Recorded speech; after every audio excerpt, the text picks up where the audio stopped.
to today's. Chelsea, Yeah? you might want to change the comps because I can edit it directly, like I can erase everything. I'm not going to, but. Oh, really? Oh my god. Just a presentation link so that like, people don't just like. Oh, okay, yeah. Yeah, I'll do that. I thought I changed the settings, but guess not. Wait, I can't. Hold up.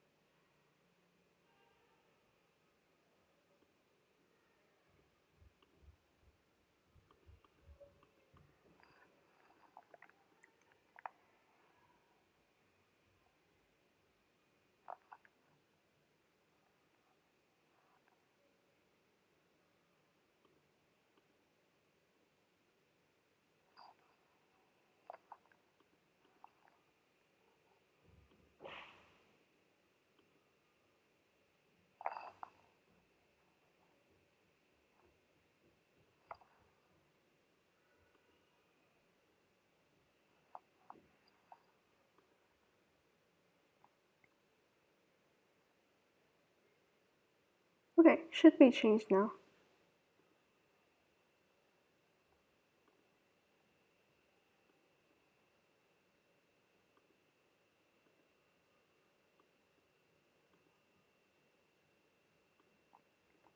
Okay, so welcome to today's session. We're going to talk about ARQs, SAQs, critical thinking, and common mistakes. And we're going to cover paper 3 in the next session if you're interested in it.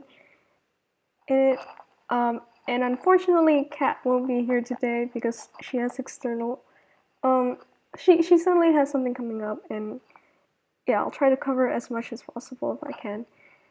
Okay, so before we go into the content, we must remember about the exams that's gonna come up and the weighting for each exam. Obviously, before you want to do well in this exam, you would need to know the contents of the exam and what you're going to do. So for Psychology SL, you're going to have paper 1, paper 2, and IAs, which you must have finished by now. And for higher level, you're going to have paper 1, 2, 3. And for SL, obviously, you need to pay attention for your paper 1, since the weighting is 50%, while your paper 2 is 25%. While for Psychology HL, you need to pay attention to paper 1 also mostly, because it's 40%, with paper 2 and paper 3 falling behind like around 20%. Okay, so paper 1 generally has 2 parts, section A and section B. Section A usually have 3 SAQs and it has 9 marks each, while section B has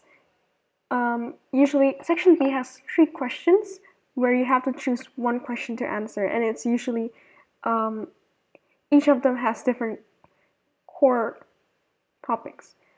So it would have biological approach, it has cognitive, and it has social-cultural approach.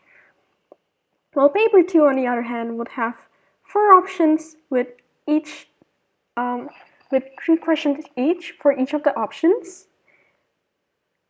And for SL, you're going to have to do 1 of the options, while for HL, you're going to have to do 2 of the options.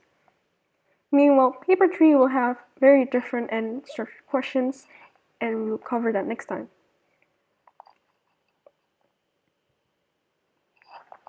Okay, so now we're jumping into the mark scheme. Obviously, if you want to do well in your exam, you would need to know what the exam is going to grade you in. In psychology, they commonly grade you on the focus of the exam, your knowledge and understanding, your use of research, and your presentation and your critical thinking for ERQs, especially. So we'll jump into SAQ first. For SAQs, question structures, they usually have a certain prescribed way to a certain prescribed way to like make the question. So there are two types of it. Oh, I'm cutting out. Chelsea? Hello?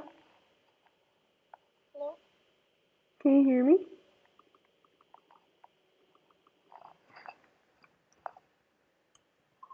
Chelsea, we can't hear you. Oh. Chelsea! Hey, I'm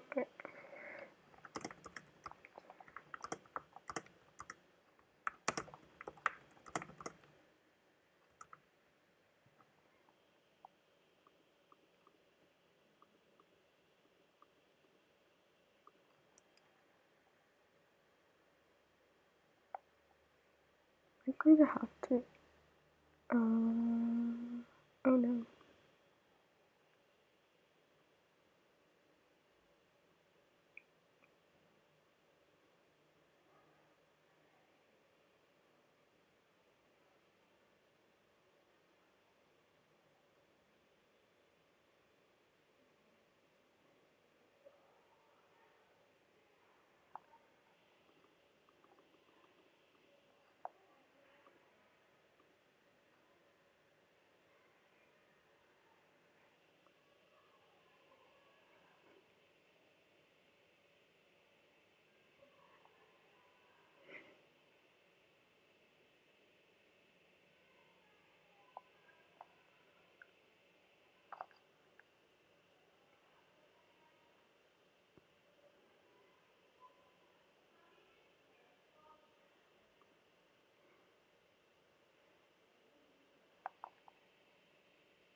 Wait.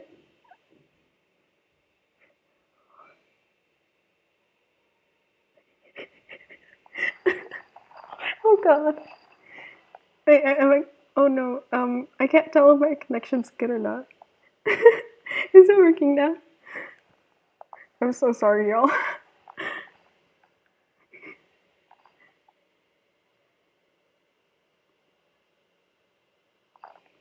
Okay, I don't know.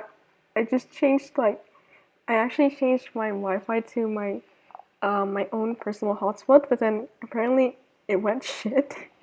And then now I changed back to my Wi-Fi and it's working properly. This is so weird. Oh well. Yeah, this is definitely better. That's good. Okay, that's good. Okay, here.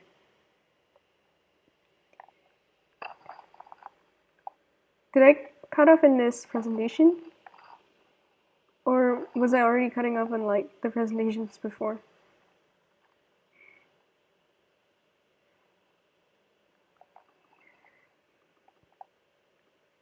Okay. Okay, I'll just re-explain this mark scheme part.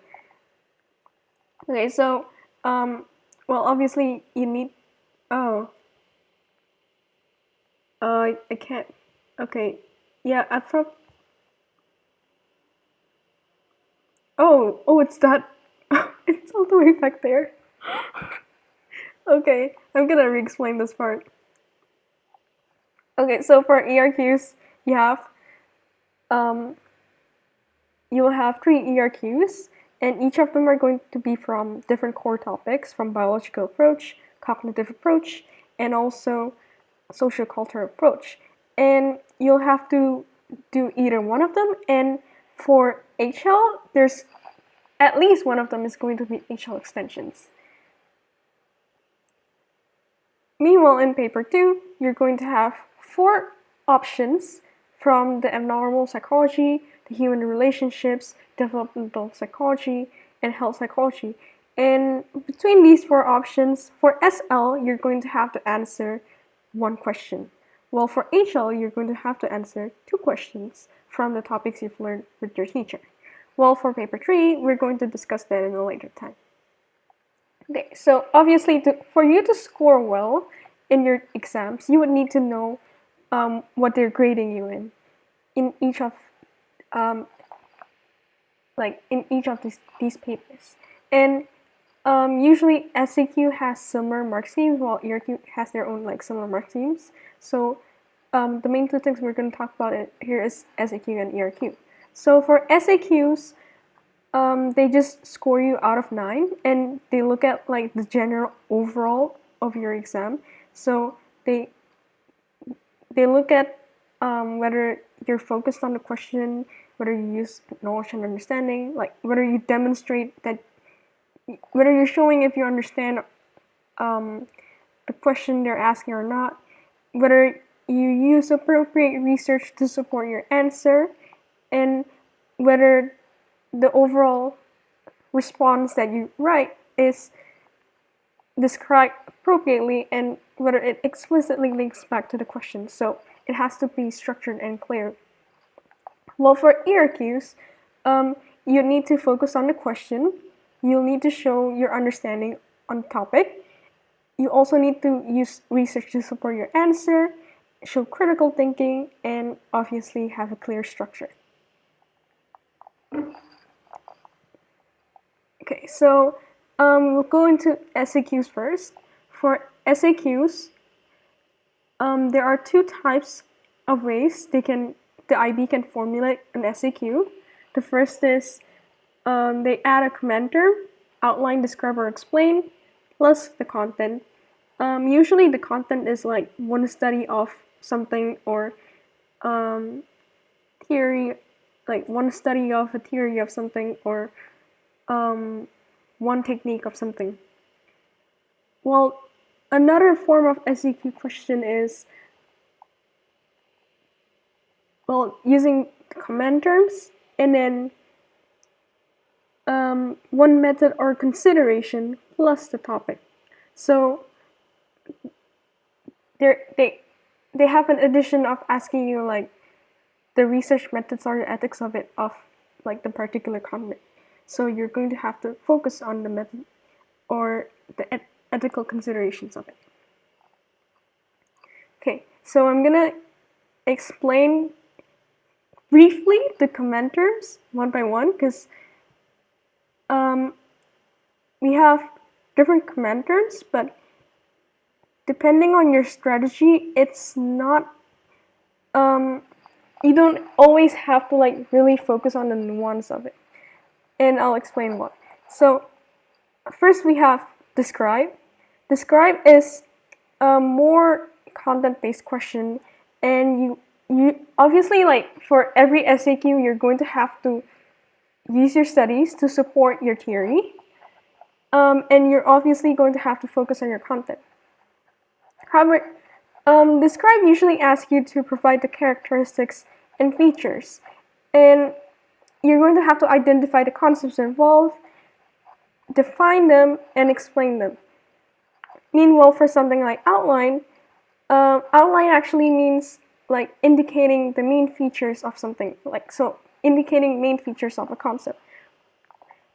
So you don't have to go into as in depth as something like describe.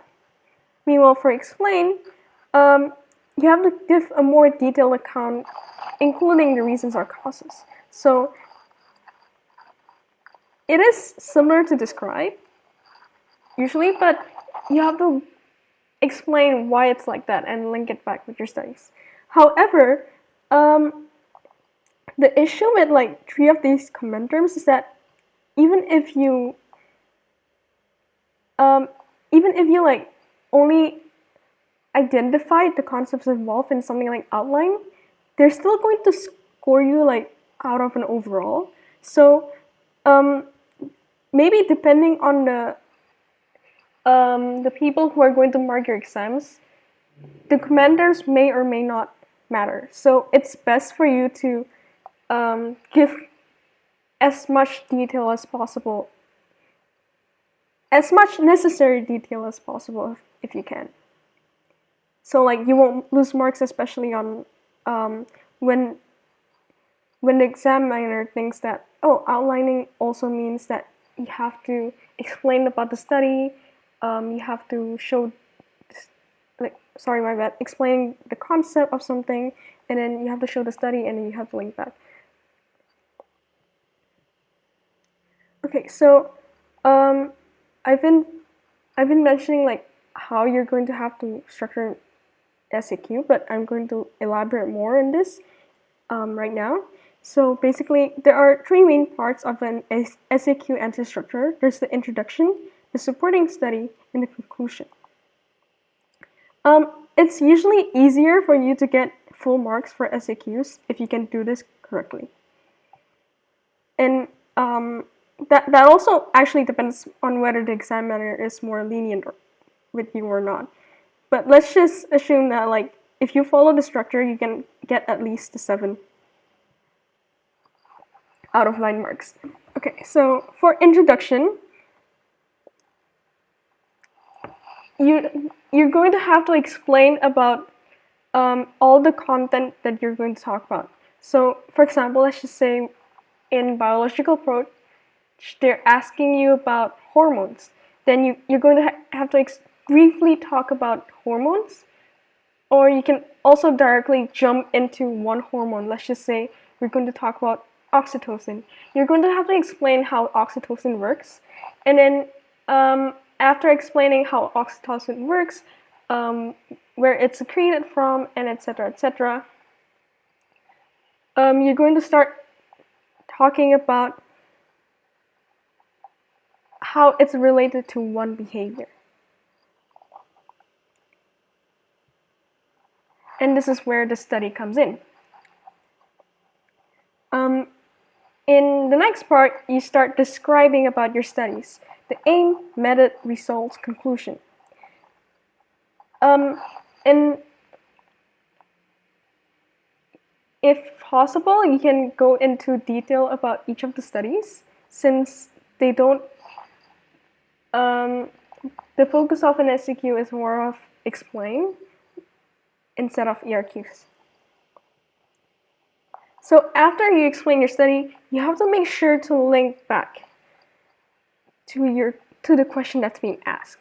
So, for example, we have, like I said before, we have oxytocin. We have the SAQ question talking about hormones, and then let's just say we want to talk about oxytocin, and we have a study by Baumgartner et al. 2005. And it talks about how oxytocin plays a role in breach of trust. So in the study, they talk about how increased oxytocin can increase your trust. So in your conclusion, you're going to have to specifically state that, oh, so maybe oxytocin plays a role in trust. And that's how you link back and show that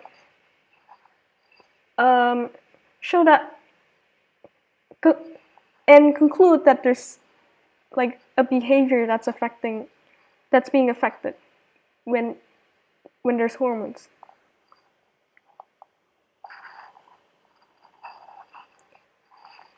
Oh, and for SAQs, you don't have to evaluate the studies because that's not necessary and because they didn't ask you for it. So to save your time, please don't evaluate the studies. Okay, next up we have ERQs. For ERQs, it's a lot more complicated than SAQs. Oh yeah, by the way, before I jump into ERQs, SAQs usually take around like 200 to 300 words. That's like the average of it.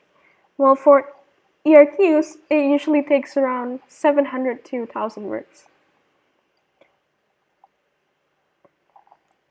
Alright, so for ERQs, there are 3 ways of forming an ERQ question. So the first one is using the command terms, and then plus the content. And then the second one would be using the command terms, contrast, discuss, evaluate, or to what extent. The general learning outcomes, which is ethics and research methods, plus the content. Or they can also ask you contrast, discuss, evaluate, to what extent, plus the HL content of it.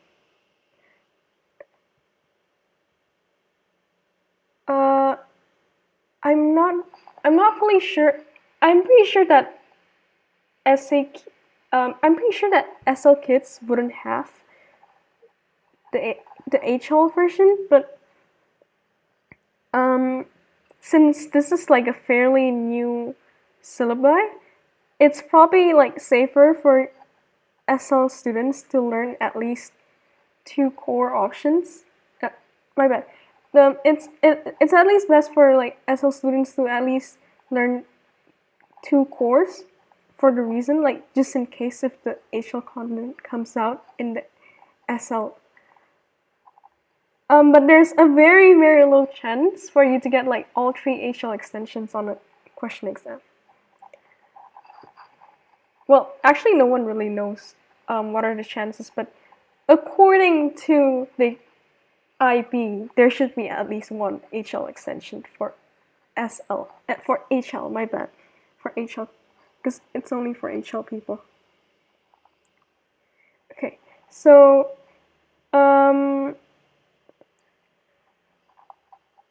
these command terms, like 4 of these are also pretty similar from one to another. Like for contrast, they're usually asking you to state the similarities and differences of the content.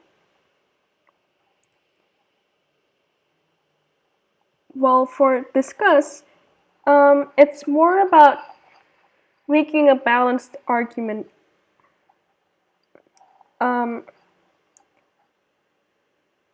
Like having a balanced perspective on the arguments of the content.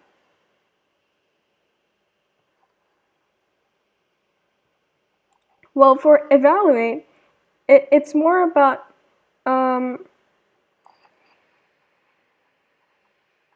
evaluating, let's just say, if you have a theory, then you need to be evaluating your theory in regards to the study. Well, to what extent is more of what are the factors that contributes to this study. So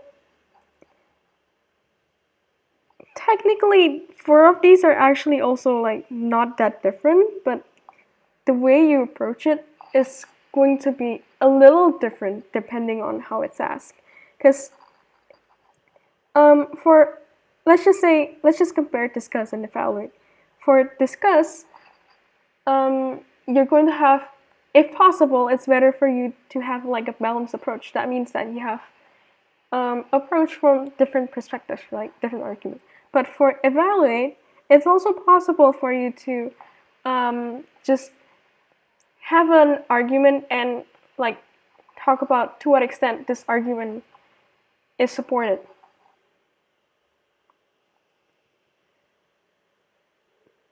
According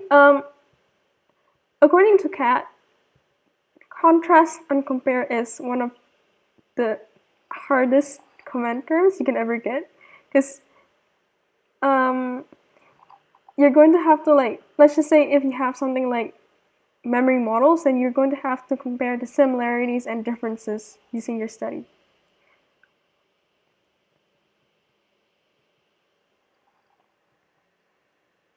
Okay, so for ERQ structure, the commonly recommended structure would be introduction, supporting study 1, evaluation of study 1, and then supporting study 2, evaluation of study 2, and then conclusion. If you follow this structure properly, then you can at least get around half of the 22 marks. So that would be around 5 or maybe even 6. You can even push for 6 if they think your evaluation is good. But obviously, if you want to score well in an ERQ,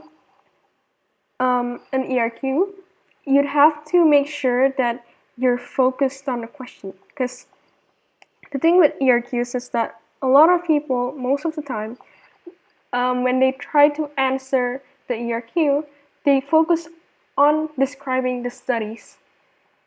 They focus on like explaining the theory, and then describing the study, evaluate the study, and then linking it back, and then describe another study, and then link it back. So if you look at their essay in like the big picture,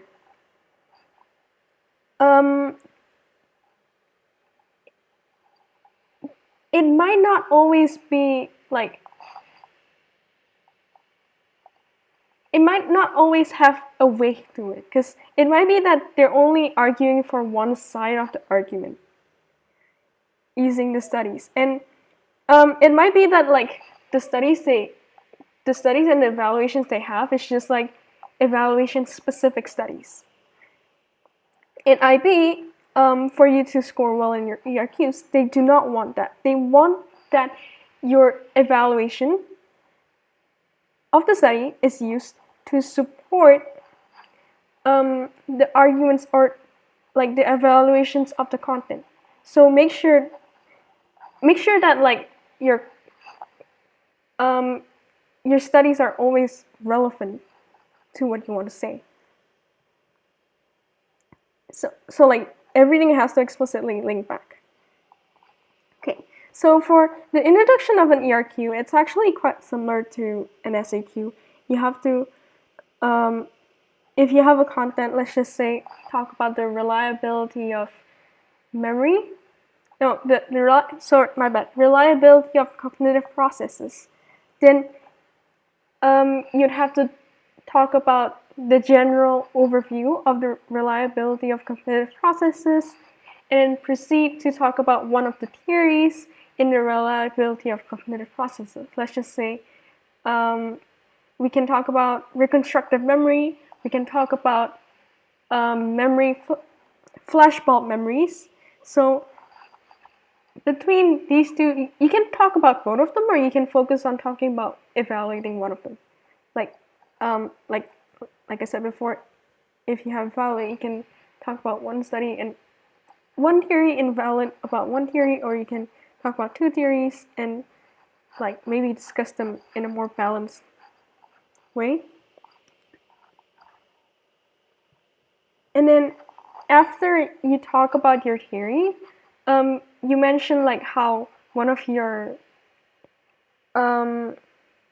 how this one theory affects like behavior, and talk about the studies that can support that. The study paragraph is also the same as SAQ. You're gonna talk about the aim, method, results, and conclusion. However, the difference between an SAQ and ERQ study is that for ERQs, you don't have to specifically state like every single detail of the study. For ERQs, you can omit certain parts of the study if you think it's not very relevant. So when I say omit, I don't say like discard it completely, but I say like you don't have to go too in depth with it, depending on like whether it's relevant to like your evaluation later or not. So for example, if you have a study of Loveless and Palmer, and the evaluation doesn't necessarily concern about the participants, then you don't have to mention how many participants you have. But if you have a study that like have an evaluation link with gender, then you have to mention like the participant gender and their sample size. So like you can show how the evaluation matters in the later part of the study.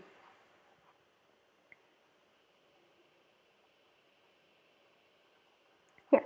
So for evaluation, one of the strategies that you can take is the PEEL, P-E-E-L, points, evidence, explanation, link.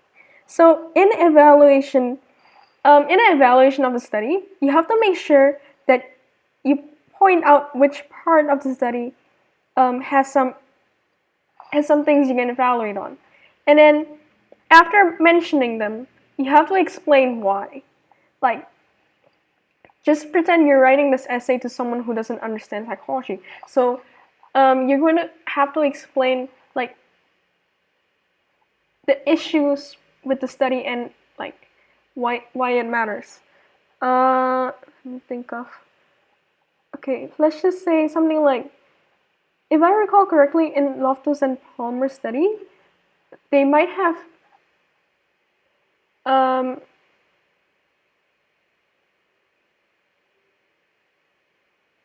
actually, I did not remember the follow-up study, but I remember there was like a follow-up study. Yeah, let's just not use the example. I'm trying to think of a study that has an evaluation. Oh, okay, let's just say you have a correlation study. Yeah, let's just use McGurr et al. 2000. So in McGurr et al., they talk about London taxi drivers and how like London taxi drivers' brain structure differs from an average person. So when you compare like the brain structure of both of them and the taxi driver's experience in driving a taxi and like their navigational experience, they found that these taxi drivers' brains and the average person have structural differences. So there are parts where the brain is different. However, the study was a correlational study. In correlational studies, you have to explain why the correlational study like is a limitation or evaluation. So the thing with correlational studies is that when you cannot establish a cause and effect. And when I just said that, you have pretty much stated your point. So after that, you have to explain like why it doesn't cause and effect relationship. So the reason why it doesn't create a cause effect relationship is because we don't know which causes what. So we don't know if the brain causes these taxi drivers to become very good at navigational experiences or like better than average, or whether the navigational experience causes the London taxi drivers to have different brain structure. Or we don't know, there might be another third variable behind it affecting both of them. And this variable might be linked or relevant to the London taxi drivers and their brain structure. So if you want to link back, you have to link back to the question depending on what the question is asking on. So let's just say the question is asking on how brain techniques can affect brain and behavior. So in this study, they did an MRI scan, and if they ask about brain techniques, you can link back and say, oh, so MRIs doesn't help you establish cause and effect relationship. It can only tell you correlations. Okay, conclusion. So conclusion is the closing statement of like your arguments. Basically, in conclusion, you pretty much sum up your arguments and then briefly mention the evaluation you've done, and if possible, like try to rephrase it a bit in different terms, but like synonyms, so that it won't be as boring, and explain like how the arguments, explain what you got from like your arguments. Okay, so some of the common mistakes people do when they do SAQs and ERQs is that they don't pay attention to the question that's being asked. This is something that is normal and sometimes can happen with us. For example, when you look at when you see that they're asking about a hormone, you accidentally wrote about neurotransmission. It might be very far, but you might be explaining about hormones, but then your brain is thinking about like dopamine.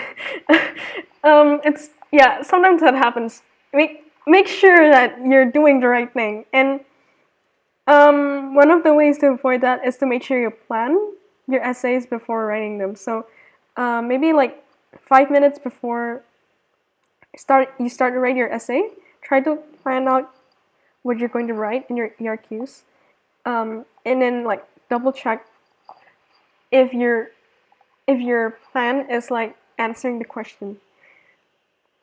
And then another mistake sometimes people do is that they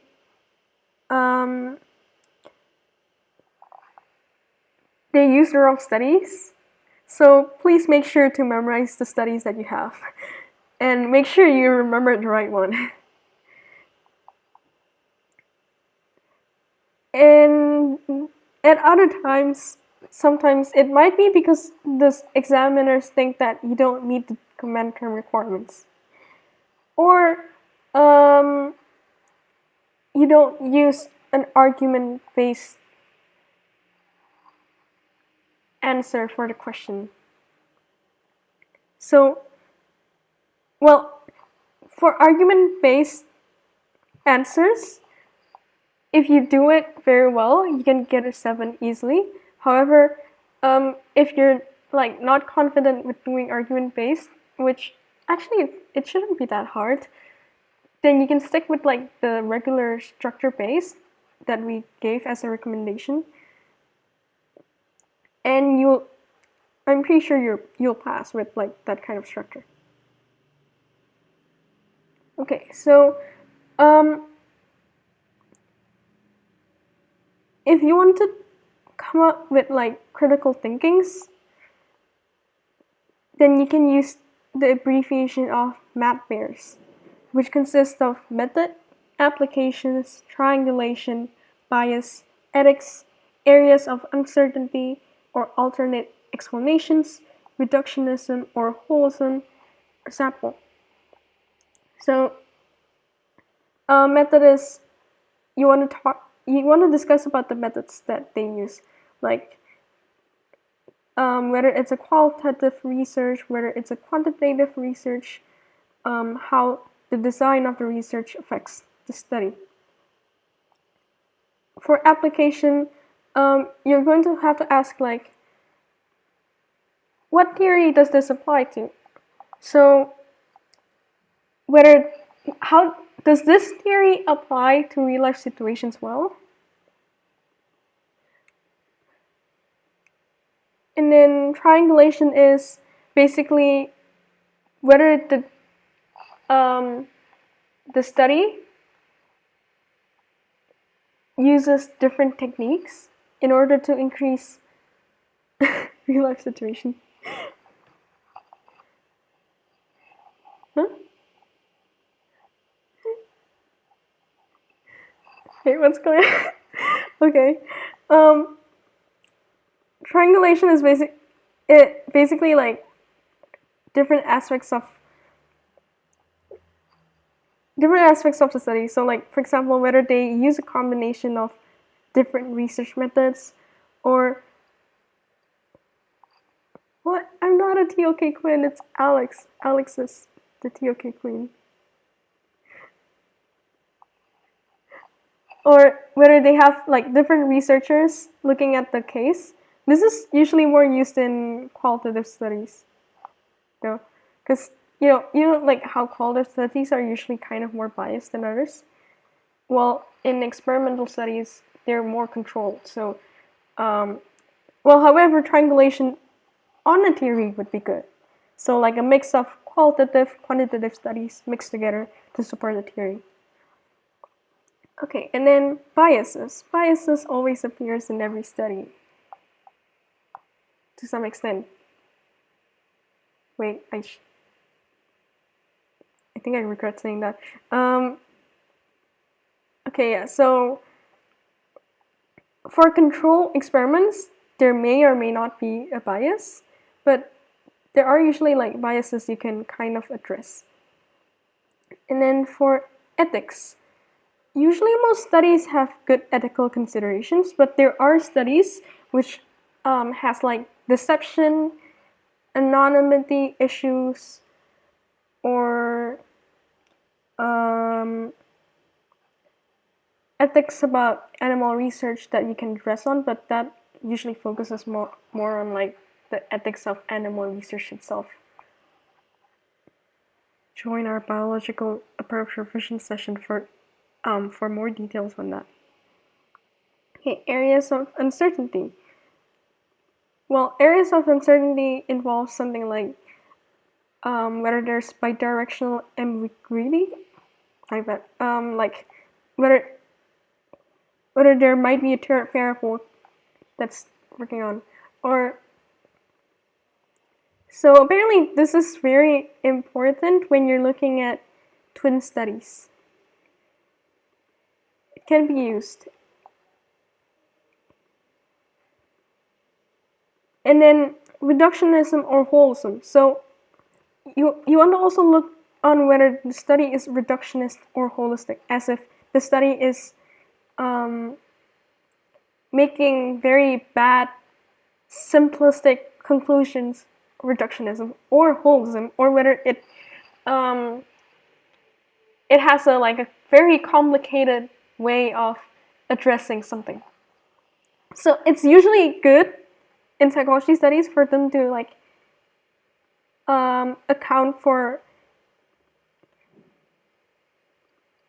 account things holistically, and usually that's only kind of applicable if they do several kinds of techniques at once, like Milner et al. Yeah, H.M. Milner studies. So H.M. Milner studies is a case study, and that's the reason why it's not reductionist. It's very holistic because they did interviews, they did regular control experiments on one person, and then they did a lot of things. I don't remember the study, but I know it's a case study. Usually, yeah, I'm a bad psych helper. Okay, for reductionism, it usually applies on controlled experiments, when they're oversimplified. And then meanwhile, for sample, you can pay attention on their culture and sample size, gender. There are some studies where they only have actually, most Western studies usually use rich, white, college US males. Yeah, that's that can be an issue when you'd like to do study a certain behavior in other cultures. So you can mention about that if it's relevant. So, okay, even though you have a lot of evaluations going on, it's important for you to make sure that the critical thinking you have is relevant to the content that you're talking about. So you can have a lot of critical thinkings about a study. However, that won't give you a lot of points if you don't link back and use it to support your study. Irrelevant critical thinkings won't help you get points, but relevant to the point critical thinkings, evaluations of the study, can help you get points for Erqs. So make sure you remember that. Oh, also the thing with critical thinking is that if you've gotten used to start working on Erqs, it usually comes up to you naturally. So you don't have to memorize it too much, because when you're writing about study, I'm pretty sure it just pops out in your mind for some reason. Unless if it doesn't work, then unfortunately you have to go and actually memorize the evaluation. I feel so bad for whoever does that. Okay, so final checklist for Q&A. Remember to use the correct studies. Follow the structure. Answer the question. Read the question properly, if necessary, and if you needed to, you can literally mark the main points of the question one by one to make sure that you're doing the right thing. You don't want to get you don't want to misunderstand the question. And look at the command terms. Look at what it's asking and try to respond to the command terms. And then try to get clear, organized paragraphs. So try to separate your paragraphs to like the main. Usually how I do it is the introduction plus like, oh, so next up we're going to talk about this particular argument. That's one paragraph for me. And then for the next paragraph, I talk about the entire study. The next paragraph, I usually talk about the evaluation of the studies. Or usually if the study paragraph is too long, I just dump the conclusion in the evaluation. So like evaluation after study, the conclusion is in the next paragraph, and then I talk about like the good things about the study, and then the issues that comes with the study, and then in the same paragraph, I would like briefly talk about, oh, you know what, in the next paragraph, I'm gonna talk about this argument that's like maybe going against the initial argument or has a different perspective in the other argument. And then the next paragraph is another list of studies, and then follow a similar scheme, evaluation, and then finally conclusion. Oh yeah, and make sure to use psychological terminology throughout. Like, don't use informal terms like what I'm doing right now. Like, actually, well, if you don't remember the terms, it's okay. Just make sure to describe it. Like, if you don't remember bidirectional ambiguity, just say that like you don't know. You don't have to mention it. You can just describe how like the variables might. It might be unclear which variable is affecting another, and that would be fine because that's already showing your understanding. Okay, for if you want to further watch on how you can get a good grade for your ERQ, you can watch Alexei Popov's video on the ERQ structure. I think it has a very good demonstration on how you can get a good grade, for ERQs. Right. Thank you for coming. This is the end of the session. Wow, I did it under an hour. This is, well, I thought it would go at least like for an hour. Thank you for coming, guys. Yay!